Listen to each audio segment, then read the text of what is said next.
On the news, International Women's Day, the exclusion of Afghan women. Protests break out as Georgian legislature passes draft foreign agents bill.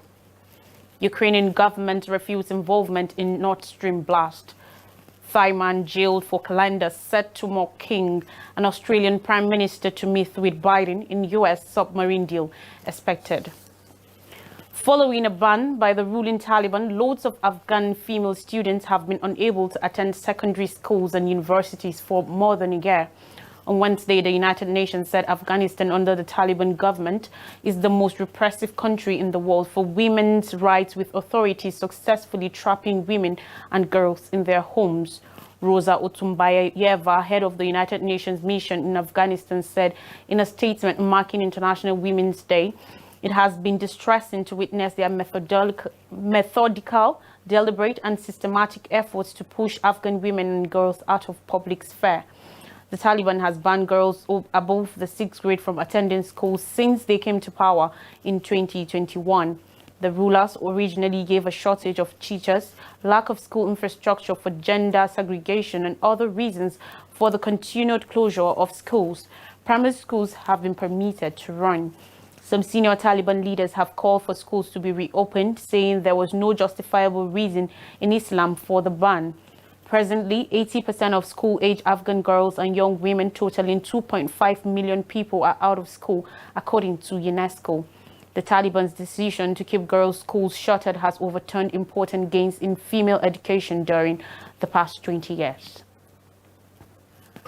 In Tbilisi on Tuesday, protests erupted after Georgia's parliament passed the first reading of a controversial draft law that will need some organizations receiving foreign funding to register as foreign agents. Right groups have criticized the law as restricting basic freedoms in the country.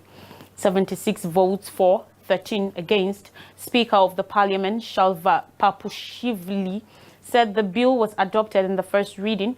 The bill must pass further readings in parliament to become law, but so far appears to have broad support among Georgian lawmakers in spite of criticism nationally and internationally. Many protesters could be seen outside the parliament building on Tuesday night, holding not just the Georgian flag, but also European Union flags. Some threw stones and petrol bombs as security forces responded with tear gas and water cannon. Footages also showed protesters storming a barricade at the entrance to the parliament building and tearing it down.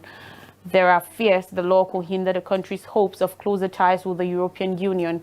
Salome Zourabichvili, the president of Georgia, threw her support behind protesters in a video message posted on Facebook, saying the path of European integration must be secured. Those who support this law today, all those who voted for this law today, are violating the constitution. All of them are alienating us from Europe, she said. She said she will repeal the law if it crossed her desk. However, the ruling Dream Party has the parliamentary majority to overcome a presidential veto, according to Human Rights Watch. Georgia's Interior Ministry has asked protesters to disperse, warning that legal measures will be taken to restore calm. The protest action near the parliament building on Rustaveli Avenue in Tbilisi has become violent. The protesters tried to block one of the entrances to the parliament, and there are facts of violence against the employees of the ministry, read an Interior Ministry statement. Human Rights Watch and Amnesty International have said that the bill will impede rights to freedom of expression and association in the country with onerous financial reporting requirements. In Ukraine, Ukraine has denied any involvement in the destruction of the Nord Stream pipelines following a report citing new intelligence that a pro-Ukrainian group may have been behind last year's attack, aiming Russia's gas deliveries to Europe. The dismissal by a senior Ukrainian official on Tuesday came in reaction to a report which cited new intelligence that had been revealed by United States officials. Although I enjoy collecting amusing conspiracy theories about the Ukrainian government, I have to say Ukraine has nothing to do with the Baltic Sea mishap and has no information about pro-Ukraine sabotage groups, Mikhailo Podolyak told top advisor to Ukrainian President Volodymyr Zelensky wrote on Twitter. The report said the latest intelligence reviewed by U.S. officials suggested a group loyal to Ukraine but acting independently of the government in Kyiv were involved in the operation. Misery has surrounded who might be responsible for the brazen sabotage last September, which destroyed two pipes transporting Russian gas into the European Union and aimed a vital source of revenue for Moscow. Both pipelines were closed at the time of the attack, which came months after Russia's invasion of Ukraine. A source familiar with the U.S. intelligence said, according to report, that the assessment was not made with high confidence and is not the predominant view of the intelligence community, and that the U.S. has not yet identified a culprit for the attack. There is a section of the U.S. intelligence community that believes that pro-Ukrainian actors will have had the motive to sabotage the pipelines because of how Russia was weaponizing them against Ukraine and Europe. The intelligence community has no evidence, however, that the Ukrainian leaders, including Zelensky, had any knowledge of or involvement in the pipeline sabotage, the source said. The incident, in which underwater explosions occurred before the pipelines burst in several places, remains a major point of contention between Russia and the West. The pipelines, which link Russia and Germany via the Baltic Sea to funnel gas from Russia into the European Union, were controversial long before the Kremlin waged war on Ukraine, mainly because of fears around European reliance on Russian energy. According to reports, a court in Thailand has sentenced a man to 3 years in jail, commuted to 2 years without parole after he was found guilty of selling a calendar that contained rubber ducks and which the prosecution claimed had defamed the country's monarch. Bangkok's criminal court ruled that the calendar for 2021 contained pictures of yellow ducks in positions that look and ridicule Thailand's King Maha Vajiralongkorn, diminishing his reputation, the Thai Lawyers for Human Rights TLHR group said in a statement on Wednesday. The suspect, Narathorn Chotmankonsi, 26, was found guilty of defamation and sentenced to 3 years in jail following his 6-day trial, which ended on Tuesday, Human Rights Watch said. Ellen Pearson, Asia Director at Human Rights Watch, said in a statement on Wednesday, this case sends a message to all Thais and to the rest of the world that Thailand is moving further away from, not closer to, becoming a rights-respecting democracy. Prosecuting someone for selling satirical calendars show that Thai authorities are now trying to push any activity they consider to be insulting the monarchy, Pearson said. Thailand's pro-democracy movement has used yellow inflatable ducks to symbolize their cause for political reform, which also includes reforming the Thai monarchy as a fundamental step toward a democratic transition, HRW said. According to more reports, the suspect was primarily handed a 3-year prison term after he was arrested for selling the calendars on a pro-democracy Facebook page. According to TLHR, over 230 people have been charged under Thailand's draconian lèse-majesté laws since 2020. The law permits for jail terms of between 3 and 15 years for anyone who defames, insults, or threatens the king, the queen, the heir apparent, or the regent. The law has long drawn criticism for its harshness and the comfort with which anyone can file a complaint, which critics say has allowed for its use for partisan political purposes. The law has become a point of pro-democracy activities who have called for it to be amended or abolished. Anthony Albanese, Australian Prime Minister, will journey to Washington, D.C. to meet with U.S. President Joe Biden, where an announcement on Australia's plans to build nuclear-powered submarines is anticipated. Albanese, who was planned to arrive in India on Wednesday, gave few details of his forthcoming trip to the United States, saying there will be announcements later regarding arrangements for the visit. On Tuesday, reports said the Prime Minister was expected to sign a long-awaited pact to build a fleet of nuclear submarines during his visit to the U.S. next week. Albanese is expected to attend the signing ceremony on Monday in San Diego with Biden and the United Kingdom's Prime Minister Rishi Sunak, a report said, citing sources. The submarine agreement is taking place under the auspices of AUKUS, a new alliance including Australia, the UK and the US that intends to share advanced military and other technology. But key questions still hang over the project, such as whether Australia will look to buy US or UK submarine technology, where their subs will be built, and when they will be in the water and operational. Some legislators in the US believe some of the Australian submarines could be built in the US in order to hasten their deployment into the Pacific, more reports say. On Wednesday, Albanese will not say if he expected Sunak to also travel to the US. The deal, which is believed to involve 8 nuclear-powered submarines, comes amidst concern in Australia and the US about China's increasingly assertive presence in the Pacific region. Albanese said last month that the AUKUS alliance was the single biggest leap in defense capability in Australia's history. China condemned the AUKUS alliance as an extremely irresponsible threat to regional stability and in 2021 accused Canberra, Washington and London of severely damaging regional peace and stability, intensifying an arms race and damaging international nuclear non-proliferation efforts. Here are more stories. McCarthy confirms Tsai meeting, Taiwan walking on itinerary. Kevin McCarthy, U.S. Speaker of the House, has said he will meet Taiwan President Tsai Ing-wen in the United States this year as the presidential office said work was underway on the transit plans for an overseas visit.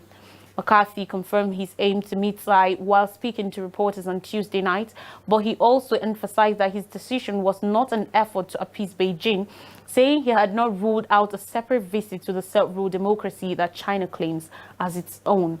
His predecessor, Nancy Pelosi, became the highest-ranking official to visit Taiwan in 25 years when she traveled to the island last August, but her journey stoked anger in Beijing, which has not ruled out the use of force to take control of the island.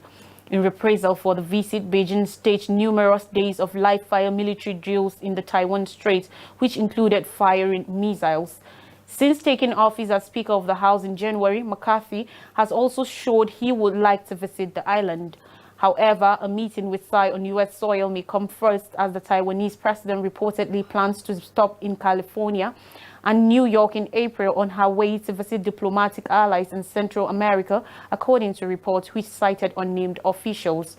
Taiwan's presidential office, in a brief statement responding to media inquiries, said transit arrangements had been in place for many years without directly mentioning the U.S. In late January, China's Ministry of Foreign Affairs urged U.S. officials to abide by the One China principle and stop doing anything that violates the basic norms in international relations, in what was widely seen as a veiled reference to McCarthy. For Beijing, the One China principle means there is a single China that includes Taiwan. Philippines jeepney strike drives home innovation concerns. Some 100,000 jeepney drivers in the Philippines have called off a strike over government plans to phase out one of the country's most universal but polluting forms of public transport amidst hopes the initiatives will be changed. Transport unions Piston and Manibela started the action on March 6th, causing schools in Metro Manila and several other areas to move teaching online and other businesses to work from home. Jeepneys, which originated at the end of World War II when enterprising Filipinos repurposed old jeeps left by the United States Army into public minibuses able to carry as many as 25 people at a time, are today the cheapest and most common means of commuter transport in the country. The roads in Manila were noticeably quieter as Piston declared that 90% of the capital's jeepney routes had been suspended. It was a similar situation elsewhere in the country. The Land Transportation Franchising and Regulatory Board, LTFRB, which is overseeing the government plan, downplayed the effect of the strike. However, on Tuesday, union leaders were called to the presidential palace for a closed-door meeting. Manibela's chairman, Mar Valbuena, speaking on Wednesday, said drivers will hold onto the statement of our president, beloved President Ferdinand Bongbong Marcos Jr., that the administration is open to studying and revising the plan to maintain the livelihood of drivers and operators. At issue is the PUV Modernization Program, PUVMP, which was first announced in 2017 and includes replacing diesel-based jeepneys that are 15 or more years old with newer, cleaner minibuses, as well as the consolidation of operators and drivers into cooperatives. The LTFRB initially declared April 1st will be the last trip for the older vehicles, but amid strong opposition from transport groups, it moved the deadline to June and finally to December 31st. After that, jeepneys that have not complied with the PUVMP will be banned. In African scenes, Benin's president meets with French counterparts in Paris. On Tuesday, Beninese President Patrice Talon was welcomed by his friend met for walking lunch. The meeting is a follow-up to Emmanuel Macron's visit to Benin last July and was reportedly to aim on vocational training, the boosting of economy ties, cultural cooperation projects, and support for the Beninese. Burkina Faso, Mali, and Niger are preparing to face Islamist militants who have destabilized swaths of territory. The same day, Patrice Talon visited Beninese students attending the Goblin School, one of the world's leading schools for animation. He was accompanied by a delegation comprising ministers. And lastly, in global news, 2 dead, 16 injured in a train accident in Egypt. Egyptian authorities said a passenger train derailed Tuesday north of Cairo, killing at least 2 people and injuring a further 16. At least 20 ambulances were dispatched to the scene and the injured transferred to nearby hospitals. A ministry statement said the injured were in a stable condition. The derailing happened as the train was journeying through the city of Qualiob on its way to the city of Menof in the Nile Delta state, prosecutors said. Egypt's National Rail Authority specified that the accident occurred when a passenger train entering Qualiob station went through a stop signal, leading to the derailment of the locomotive and the first carriage. Police formed a perimeter to hold back crowds who perched on other walls nearby. A crane was later brought in to lift a derailed car, which appeared to be partly crumbled. Egyptian rail accidents have mostly been blamed on poor infrastructure of dilapidated train lines in April 2021. We'll be back with Zoom on Nigeria. Stay with us.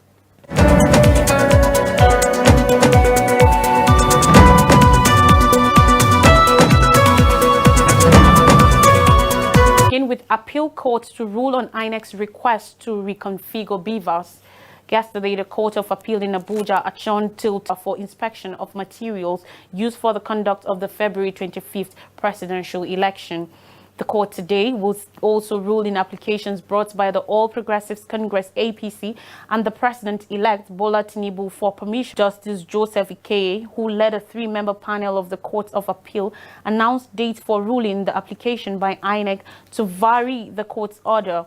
That was shortly after lawyers representing parties in the suit adopted and argued their briefs of arguments for and against the motion. The step by INEC for an order to vary the permission the court had earlier granted the People's Democratic Party (PDP) and Labour Party (LP) to inspect materials used by the Commission in the conduct of the February 25th presidential poll had elicited questions about the integrity of the recently held election. The Commission had said the request was predicated on the need to reconfigure the bimodal voter accreditation system BVAS used in the presidential election before deploying the missions for the March 11th governorship and state houses of assembly polls. However, some IT experts said, according to reports, that granting the order will permit the electoral body to tamper with the evidence and compromise the pending litigations on the controversial presidential election and further aggravates the credibility of the whole process. The IT experts believe INEC did not need to reconfigure the BVAS ahead of the gubernatorial and House of Assembly polls. The presidential candidates of PDP, Atiku Abubakar, and the order of the court to inspect materials used in the conduct of the poll, including the BVAS. INEC had declared the APC candidate Tinubu winner of the presidential election, which was marked to Nigeria. Richard Hume, the United Kingdom, Catriona Liang, who has been the UK of Cambridge, alongside other research-related qualifications from GKW Consult Mayhem and Manchester University. The diplomat was most recently the UK Executive Director for the World Bank Group in Washington. He has also held executive development roles in Zambia, Bangladesh, India, and Pakistan. And finally, Plateau's Lalong Inspects project optimistic about governorship polls. Simon in the upcoming governorship and state houses of assembly polls. He stated this on the governor was optimistic that just as he predicted that would succeed him in the upcoming governorship polls. Lalong, who was in company of top government officials and political appointees, inspected the British-American Junction flyover bridge, where work was at finishing stages. He also went to Plateau Specialist Hospital just to see the level of work at the Radio Diagnostic Center and was taken round the facilities by the acting Chief Medical Director, Dr. Philemon Golua. The governor also inspected the Jos High Court complex, which has been furnished and is awaiting commissioning, including the Plateau Multi-Door Courthouse, PSMDC, and was taken round by the contractor, justices and stakeholders in the state judiciary. He also visited the Nigerian Union of Journalists NUJ Press Center, where he was taken round by the chairman, Mr. Paul Jatto, to inspect the newly constructed center. However, the governor tasked the Accountant General to release funds for the furnishing of the multi-door court complex and press center. He disclosed that contrary to insinuations that his administration has not done any projects, President Muhammadu Buhari is anticipated to visit the state to commission his government's numerous projects. Break out as Georgian legislature passes draft foreign agents bill. Ukrainian government refutes involvement in Nord Stream US submarine deal expected. Women are the real architects of society. Within them is the power to create. Happy International Women's Day to all women around the world. I am Lois Reiki. Enjoy the rest of your day.